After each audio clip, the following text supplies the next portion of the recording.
வாங்க. கோடை வெயில் நம்மள வாட்டி வதைக்கும்போது தாகத்தை தணிக்க ஏதாவது செய்யறது ரொம்ப இயல்பு. ஆனா இந்த ஒரு சின்ன செயல் ஒரு தெய்வீக கட்டளையா ஆயிரக்கணக்கான வருஷமா நம்ம மரபுல இருக்குன்னு சொன்னா நம்புவீங்களா? வாங்க, அந்த பழமையான ஞானத்துக்குள்ள கொஞ்சம் ஆழமா போய் பார்க்கலாம். கொஞ்சம் யோசிச்சு பாருங்க. கொளுத்துற வெயில்ல நம்ம மனுஷங்க மட்டும் இல்ல, சின்ன சின்ன பறவைங்க, விலங்குகள்னு எல்லா உயிர்களும் எதை தேடி ஏங்கும்? வேற என்ன? சந்தேகமே இல்ல, அது தண்ணி தான். இந்த சாதாரண தாகம் தான் நாம இப்ப பார்க்க போற ஒரு ஆழமான விஷயத்தோட ஆரம்ப புள்ளி. இதோ இதுதான் அந்த தெய்வீக கட்டளை. அனைவரும் நீர்மோர், மூலிகை நீர் வழங்கி சகல ஜீவராசிகளின் மனம் குளிரும்படி செய்ய வேண்டும். இது சும்மா தாகத்தை தணிக்கிற வேலை மட்டும்தானா? இல்லவே இல்ல. இதுக்கு பின்னாடி ரொம்ப ஆழமான ஒரு நோக்கம் இருக்கு. சரி, இப்படி ஒரு கட்டளையை பிறப்பிக்க யாருக்கு அதிகாரம் இருக்கு? இந்த அறிவுரையோட மூலம் எது? இது சும்மா யாரோ சொன்ன நல்ல வார்த்தைகளா, இல்ல இதுக்கு பின்னாடி ஒரு தெய்வீக அங்கீகாரம் இருக்கா? வாங்க, யாருன்னு பார்க்கலாம். ஆமாங்க, இந்த உத்தரவு சாதாரணமானதில்ல. இது பெருமுனிவரான அகத்திய மாமுனிவர்கிட்ட இருந்து நேரடியா வரதா சொல்லப்படுது. தென்னிந்தியாவோட ஆன்மீக மரபுல அகத்தியருக்கு ஒரு ரொம்ப ரொம்ப முக்கியமான இடம் இருக்கு. அகத்தியர்னா சும்மா ஒரு முனிவர் மட்டும் இல்ல, அவர் சித்தர்கள்ல முதன்மையானவர், சப்தரிஷிகள்ல ஒருத்தர். அதனால அவரோட வார்த்தைகளுக்கு ஒரு தனி தெய்வீக சக்தி இருக்குன்னு நம்பப்படுது. அதனால தான் அவர் கொடுக்கிற அறிவுரைங்கிறது வெறும் ஆலோசனை கிடையாது, அது ஒரு புனிதமான கட்டளை. ஓகே, இந்த வேலையை நாம ஏன் செய்யணும்? இதோட நோக்கம் வெறும் தாகத்தை தணிக்கிறது மட்டும்தானா, இல்ல இதை விட வேற ஏதாவது ஆழமான காரணம் இருக்கா? இந்த கேள்விக்கான பதில் தான் புண்ணியம்ங்கிற வார்த்தையில அடங்கியிருக்கு. இங்கேதான் இந்த விஷயத்தோட மிக முக்கியமான பாயிண்ட்டுக்கு வரும். இந்த செயலை ஒரு புண்ணிய செயல் அப்படின்னு இந்த மூல ஆதாரம் சொல்லுது. அதாவது இதை செய்யறது மூலமா நம்மளோட புண்ணிய பலத்தை, நம்மளோட ஆன்மீக தகுதியை நாம உயர்த்திக்கலாம். புண்ணியம்னா என்னன்னு சிம்பிளா சொல்லணும்னா, அது ஒரு ஸ்பிரிச்சுவல் பேங்க் அக்கவுண்ட் மாதிரி.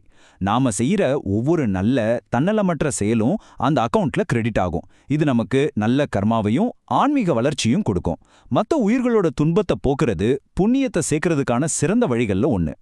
புண்ணியத்தை இன்னும் நல்லா புரிஞ்சுக்க அதோட ஆப்போசிட், அதாவது பாவம் கூட ஒப்பிட்டு பார்க்கலாம். புண்ணியம் கருணையால கிடைக்குது, பாவம் சுயநலத்தால வருது.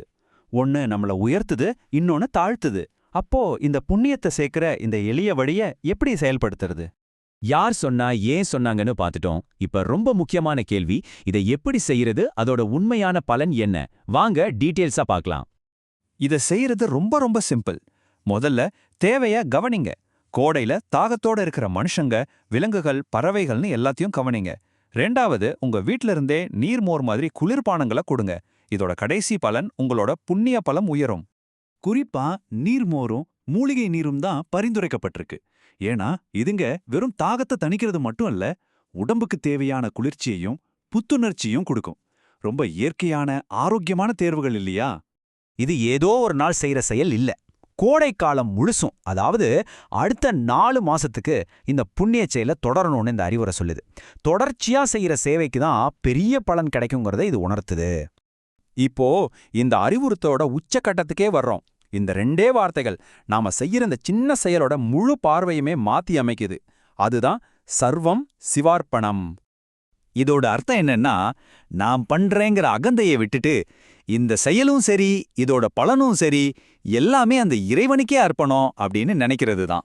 இப்படி செய்யும்போது தாகத்துல இருக்கிறவங்களுக்கு உதவுறதுங்கிறது வெறும் சமூக சேவையா இல்லாம அது ஒரு வழிபாடா, ஒரு தியானமா மாறிடுது.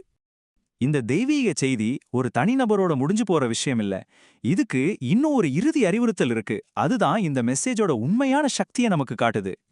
இதுதான் அந்த ஃபைனல் இன்ஸ்ட்ரக்ஷன். அனைவருக்கும் பகிரவும். இந்த நல்ல செய்திய, இந்த புண்ணிய செயலை உங்களோட மட்டும் வச்சுக்காதீங்க, இத மத்தவங்களுக்கும் பரப்புங்க.